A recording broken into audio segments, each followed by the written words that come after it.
तुमने अपने आसपास ऐसा बंदा देखा है जो कि बिल्कुल नहीं पढ़ता लेकिन नंबर सबसे ज्यादा लाता है? मैं उन बंदों की बात नहीं कर रहा हूँ जो कि सारा दिन कॉपियां चाटते रहते हैं, उसके बाद बोलते हैं भाई मैंने तो कुछ नहीं पढ़ा पिछली रात। मैं उन बंदों के बारे में बात कर रहा हूँ जो कि सही में कुछ नहीं पढ़ते, but at the same time वो इतने बढ़िया नंबर ले आते हैं या फिर कुछ ना कुछ ऐसा कर जाते हैं जो कि एवरेज बंदा नहीं कर रहा होता। एवरेज बंदों की तरह टाइम वेस्ट कर भी, बर्बाद कर भी वो तब भी बहुत ज्यादा हाई पोटेंशियल पे पहुंच जाते हैं।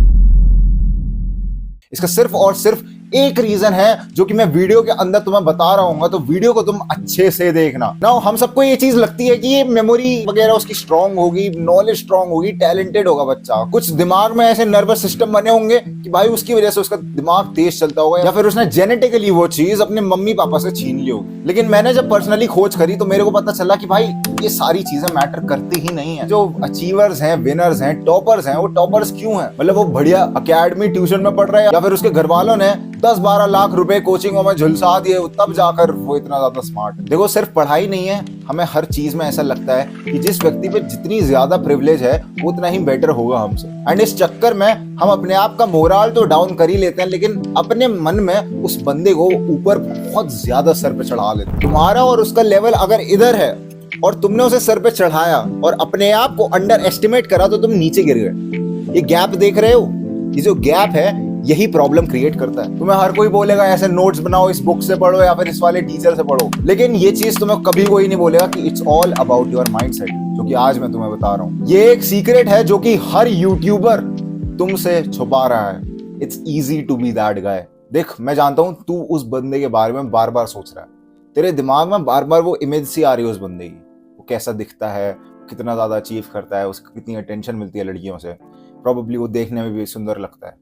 ऐसा क्यों है? ऐसा इसलिए है क्योंकि उस बंदे के पास अच्छे एविडेंसेस रहे हैं। एविडेंस को जानने से पहले तुम्हें जानना पड़ेगा उस बंदे की हिस्ट्री। क्या वो बचपन से ही ऐसा रहा है या फिर एक टर्निंग पॉइंट आया उसकी जिंदगी में जहां पर वो चेंज हुआ? सिर्फ और सिर्फ यही दो चीजें होती हैं। तुम किसी को ग्रेजुअली चेंज नहीं होते हुए देखते हो, तुम एकदम झटके से देखते हो बंदा चेंज हो गया। कि तुम जब 13-14 साल की नहीं होते हो एकदम डेवलपमेंट फेज में, जब तुम रिश्तेदारों के पास जाते हो तो तुम एकदम से लंबे हो जाते हो और तुम्हारे सारे रिश्तेदार चौंक जाते हैं, अरे इसकी तो हाइट बढ़ गई, अरे ये तो बंदा ही बदल गया। बिल्कुल ऐसे ही चेंज तुम्हारे अंदर आएंगे, एंड आई प्रॉमिस यू कि 100% आएगा अगर तुम मेरी बात को ध्यान से सुनते हो। तो देखो जो बंदा अचीवर है ना, उसको लाइफ में बहुत ज्यादा ट्रबल्स आए, लेकिन उसका जो प्रॉब्लम सॉल्विंग का तरीका था ट्रबल्स को लेकर वो तुमसे बहुत ज्यादा डिफरेंट। उसको प्रॉब्लम आती थी तो वो कर लेता था। स्टार्टिंग में बचपन में हुआ क्या होगा, लेट्स से वो बंदा क्रिकेट खेलता था, एंड बचपन में जब वो क्रिकेट खेलता था तो उससे 2-4 बॉलें हिट हो गई, उसके कारण उसकी बॉडी में डोपामिन रिलीज हुआ जिसने उसे मोटिवेट करा। एंड डोपामिन जब रिलीज होता है तो मैं पता है अच्छा फील कराते हैं हमें, तो वो और खेला। एंड तुमको भी पता है कि तुम जितना ज्यादा क्रिकेट खेलोगे उतनी ज्यादा तुम्हारी प्रैक्टिस होगी, and practice makes a man perfect. तो ऑब्वियसली वो और क्रिकेट खेला और उसे और चैलेंजेस मिले। उनमें से कुछ चैलेंजेस को पूरा कर पाया जिनकी वजह से मोटिवेट हुआ, एंड कुछ चैलेंजेस को नहीं कर पाया जिनके लिए वो उदास हुआ।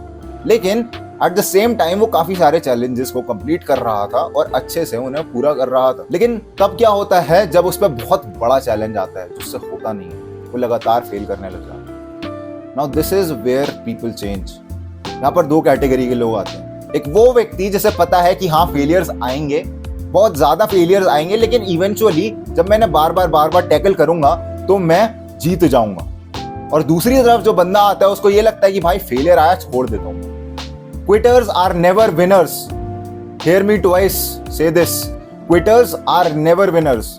अगर तुम जो भी चीज को कर रहे हो ना इस समय, जेई नीट जैसे कॉम्पिटिटिव एग्जाम्स की तैयारी कर रहे हो, या फिर तुम बोर्ड्स की प्रिपरेशन कर रहे हो, या फिर तुम किसी भी आसपास के खेल की तैयारी कर रहे हो, तो तुम्हें एक चीज अपने मन में बिठा लेनी है कि तुम्हें अपने अंदर डॉग माइंडसेट रखना है। कोई भी चीज है तुम्हारी जिंदगी में, उसको कुत्तों की तरह पकड़ो और जकड़ लो, बिल्कुल भी नहीं छोड़ना उसे, क्योंकि जब तुम छोड़ दोगे तभी वो तुम्हारे हाथों से फिसल जाएगी। अगर तुम चाहते हो कि तुम्हारी जिंदगी से, तुम्हारे हाथों से कोई चीज फिसले ना, you have to have a dog mindset. और डॉग माइंडसेट सिर्फ यही है कि तुम अपनी चीज के लिए कुत्तों की तरह पीछे पड़ जाओ। जो बच्चे के मन में एविडेंस क्रिएट होते हैं ना, वही उसे मोटिवेट करता है। अब वो बच्चा प्रोबेबली क्रिकेट में अच्छा रहा हो, वो आया, मैथ की किताब खोली, मैथ की किताब में उसे थोड़े सम सॉल्व होने लगे, एंड जब सम सॉल्व हुए तो उसे मोटिवेशन आई, उसने कहा मैं और सम सॉल्व करूंगा। तुम्हारी तरह नहीं कि काम पूरा हो गया, बस आज के होमवर्क में 15 क्वेश्चंस थे, मैंने 15 क्वेश्चंस कर दिए, बस हो गया, खत्म, मैं खेलने जा रहा हूँ। वो ऐसा नहीं था, उसको मजा आ रहा था, उससे वो चीज करने के लिए कर रहा था, वो किसी मोटिवेशन फैक्टर से नहीं कर रहा था फिर उस समय। एंड उसके बाद हुआ क्या, उसका इंटरेस्ट डेवलप हुआ। एंड जब तुम्हारा इंटरेस्ट डेवलप होता है किसी चीज में, तभी तुम उसको पा लेते हो, तभी तुम उसमें बढ़िया बन पाते हो। अगर तुम सोच रहे हो ना कि तुम बिना इंटरेस्ट की कोई चीज कर लोगे, प्रोबेबली कर लोगे, मन मार के कर लोगे, लेकिन वो उतनी एफिशिएंसी से नहीं हो पाएगा जितनी एफिशिएंसी से वो बंदा करता है जिसको इंटरेस्ट होता है उसमें। तुम्हें अपना इंटरेस्ट जगाना पड़ेगा। Be happy. अपने आप को ना ऐसे लो लेवल प्रॉब्लम सॉल्व करने को दो। 15-20 तुम लो लेवल प्रॉब्लम सॉल्व करो, उसको मानो कि ये 2-3 हार्ड के बराबर हैं। जब तक तुम लो लेवल प्रॉब्लम से डील करना नहीं सीखोगे तब तक तुम नहीं कर पाओगे। क्योंकि तुम जो छलांग मार रहे हो ना बड़े बड़े प्रॉब्लम्स करने की, बड़ी बड़ी हार्ड क्वेश्चंस करने की, कि भाई मैंने एक कर लिया तो बहुत बड़ी बात हो जाएगी, वो तुम्हें ज्यादा फायदा नहीं देगा जितने ज्यादा छोटे प्रॉब्लम्स देंगे। तो तुम्हारी लाइफ में जो भी छोटे छोटे चैलेंजेस हैं जो कि कंप्लीट हो सकते हैं आसानी से, उनको कंप्लीट करने की कोशिश करो। क्योंकि जब तुम छोटे चैलेंजेस को कंप्लीट करोगे तुम्हारे दिमाग में डोपामीन रिलीज होगा। बिलीव इट और नॉट, साइंटिफिकली प्रूवन है ये चीज। और जब तुम्हारे दिमाग में डोपामीन रिलीज होता है तो तुम्हें अच्छा फील होता है और तुम्हारा और मन करेगा वो सवाल करने का। और ये चीज देखना कि तुम जो क्वेश्चंस कर रहे हो एकदम आसान ना हो। तुम्हारा अगर ये लेवल है ना तो अपने से इतने लेवल के क्वेश्चन जरूर रखो। बैडमिंटन वगैरह में देखा गया है, जो लोग बैडमिंटन खेलते हैं ना और उनको जो चैलेंजिंग बंदा मिलता है, अगर वो उनसे बहुत ज्यादा अच्छा हो तो उनको बिल्कुल मजा नहीं आता, वो छोड़ देते हैं तुरंत। और अगर एकदम बेकार बंदा हो, छोटे 2-3 साल के बच्चे के साथ बैडमिंटन खिला रहे हैं, तब उन्हें बोरिंग लग जाता है। तो तुम्हें एक ऐसा व्यक्ति चाहिए बैडमिंटन में कि तुम्हारे जैसा ही हो, तुम्हारे से बढ़िया हो या फिर थोड़ा सा बेकार हो। उसके कारण होगा क्या, तुम्हारा मन लगेगा बैडमिंटन में। मैं तुम्हें अपना पर्सनल किस्सा बताता हूँ। क्रिकेट में खेला करता था, बचपन में खेला करता था, मेरे से बॉल कभी हिट नहीं हुई। And probably that was a reason मैंने क्रिकेट खेलना छोड़ दिया। मैंने ज्यादा क्रिकेट नहीं खेला, मैंने 1-2 बार ही क्रिकेट खेला एंड मेरे से बॉल नहीं हिट हुई। तो मैंने ये चीज मान ली कि मेरे को क्रिकेट खेलना आता ही नहीं है। एंड जब मैंने ये चीज मान ली कि मेरे पे क्रिकेट खेलना आता ही नहीं है, मैं खेलना बंद कर दिया। अरे भाई, मैंने अगर खेलना ही बंद कर दिया तो मैं बेटर कैसे बनूंगा उस चीज में? मैं ऑब्वियसली नहीं बन पाऊंगा कभी बेटर। अगर तुम क्विट कर दोगे तो तुम कभी भी अपनी चीज में बेटर नहीं बन पाओगे। एंड जैसे मैंने क्रिकेट को क्विट करा, मेरे से खेला नहीं जाता था, मेरे से बॉल नहीं हिट होती थी, लोगों ने मेरे को पूछना बंद कर दिया, बच्चे मेरे को बुलाने नहीं आते थे एंड मैं घर में पड़ा रहता था। एंड यही छोटी छोटी चीजें तुम्हारी लाइफ की ट्रेजेक्टरी डिसाइड करती हैं। अगर मैंने एक पल को क्रिकेट खेला होता ना तो मैं बचपन से ही लेकर अब तक एक्सट्रोवर्ट होता। एंड प्रोबेबली मैं उस फेज से नहीं निकल रहा होता जो कि हर एक इंट्रोवर्ट के लाइफ में आता है, जिसमें वो एकदम अकेला लोनली पड़ जाता है। उसको कुछ लोगों की जरूरत होती है लेकिन उसके पास कोई नहीं होता अपने अलावा। मैं उन व्यक्तियों में से था जो कि अपने आप को बर्थडे पे सबसे पहले विश करते थे, और मेरे को पूरे दिन बर्थडे पर सिर्फ और सिर्फ 2 विश मिलते थे, वो भी अपने मम्मी और पापा के। भाई का भी विश नहीं मिल पाता। अब मैं सिंपैथी गेन करने के लिए सब नहीं बोल रहा हूं, मैं तुम्हें आईना दिखाना चाहता हूं कि तुम्हारी जिंदगी ऐसी हो जाएगी अगर तुम चेंज नहीं हुए। And change is possible.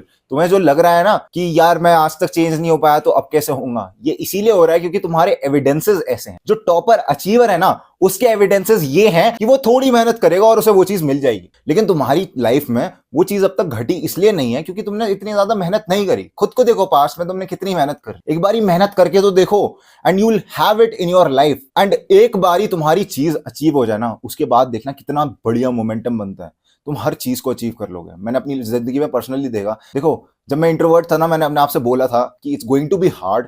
थोड़ा स्टार्टिंग में मेरे को एविडेंसेस क्रिएट करने होंगे, उसके बाद जाकर मैं एक्सट्रोवर्ट बनूंगा। तो मैं जाकर लोगों से बात करता था। पहले मैंने लड़के लोगों से बात करी, फिर मैं थोड़े बूढ़े बुजुर्गों पे गया, फिर मैं लड़कियों से बात करने पाया। लड़कियों से बात करने में मेरे हाथ कांप जाते थे, मैं सही बता रहा हूँ। मेरा ऐसे चेहरा सा कांपता था, अजीब से, मतलब इनवॉलेंटरी मूवमेंट्स हुआ करते थे। एंड उसके बाद क्या हुआ, ओवर टाइम मैंने लड़कियों से बात करी एंड मेरी सोशल एंजाइटी टोटली गायब हो गई। अगर तुम जानना चाहते हो कि सोशल एंजाइटी कैसे रिड्यूस करें तो तुम मेरे को बता देना, मैं इस पे वीडियो बना दूंगा। या फिर तुम्हें और क्वेश्चंस मेरे से पूछने हो तो तुम पहले लिंक पर जाकर क्लिक कर सकते हो, उस पर तुमको सारी इंफॉर्मेशन मिल जाएगी। कुछ नहीं करना, एविडेंसेस क्रिएट करने हैं, क्योंकि तुम्हारे दिमाग को जितने ज्यादा एविडेंस लगेंगे, जितने ज्यादा सख्त प्रमाण मिलेंगे, जितने ज्यादा प्रूफ मिलेंगे, उतना ही ज्यादा तुम्हारा दिमाग मानेगा कि हाँ ये चीज हो सकती है। तुम थोड़ा सा जीतने लग जाओगे ना, तुम्हारे दिमाग मानेगा कि हाँ मैं जीत सकता हूं। अभी तुम्हारे मन में पता है क्या चल रहा है, तुम अपने आप को लूजर मानते हो, तुम अपने आप को फेलियर डफर मानते हो, और इसी के कारण तुम कुछ अचीव नहीं कर पा रहे हो, क्योंकि it all starts from your thought. You think therefore you are. Descartes ने बोला था शायद कि जो तुम सोचोगे वो तुम बन जाओगे। तो अपने बारे में अच्छा सोचना शुरू करो। इस किताब ने मेरी जिंदगी बदल दी इसको लेकर। Think and grow rich. अगर तुम सोचोगे कि तुम्हारे पास सारी अबंडेंस है, सारी लग्जरी अपनी लाइफ में, तुम्हें वो मिल जाएगी इवेंचुअली, तुम मैनिफेस्ट कर लोगे उस चीज को। लेकिन शर्त सिर्फ एक है, अगर तुम्हें कुछ भी मैनिफेस्ट करना है तो उसके लिए मेहनत करनी पड़ेगी। मैं तुम्हें पर्सनली बताऊं, मैंने अब से कुछ महीने यहाँ पर लिख रखा है प्रोजेक्ट 100K, ठीक है। इसका बेसिक मतलब है कि मेरे को 1 लाख सब्सक्राइबर्स करने थे इस साल के अंत तक, लेकिन मैं नहीं कर पाया। क्यों? क्योंकि मैं हो गया कंप्लेसेंट, मैं हो गया आलसी। मैंने यहाँ पर डिसाइड करा था कि मैं हर वेडनेसडे, फ्राइडे और संडे में वीडियोस अपलोड करूँगा, लेकिन मैंने वो चीज़ नहीं करी। एंड स्टार्टिंग में तो बहुत अच्छा चला, लेकिन वो डल होता गया। अब मैं तुमसे ये चीज़ क्यों शेयर कर रहा हूँ? क्योंकि तुम्हारी ज़िंदगी में भी यही चीज़ें हो रही हैं।